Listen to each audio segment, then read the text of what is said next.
पुरी जिला अस्तरंग ब्लॉक रे mock drill बन्या बात्या भली प्राकृतिक विपर्यय किभली सुरक्षित रहिबो से मॉक ड्रिल अनुष्ठित होईछि। एथिरे बात्या आश्रयस्थली गुड़िकर थिबा विभिन्न आपातकालीन जंत्रपाति एवं जेनेरेटर गुड़ी को मध्य जांच पाई तालीम दिया जाइछि। आश्रयस्थली गुड़िकर थिबा टावर लाइट कार्यक्षम उपरे जांच करा जाउछि। सहित आश्रयस्थली गुड़िकर थिबा शक्ति चालित करत कार्यकारिता उपरे मध्य जांच करा जाइथिला। एही कार्यक्रम रे ओस्टमा कार्यनिर्वाही निर्देशक स्थानीय तहसीलदार बीडीओ समेत अंगनवाड़ी कर्मी और आशा कर्मी माने उपस्थित थिले। आमर आज ओडिशा रे सब स्थान रे जोटी शेल्टर अच्छी 25टा जाक जिले में मॉक ड्रिल करा जायछि।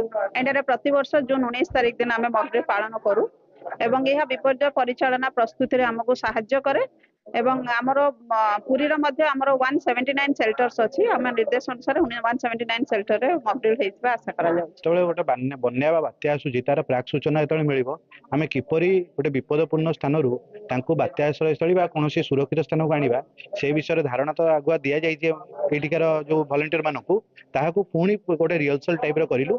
मॉक ड्रिल भलिया आकस्मिक सही रूप तैयारी करी सही भलिया साइरन बाजिला साइरन सहित किपरि लोक माने एठिकी संगे संगे चली आसीबे से विषय कार्यक्रम।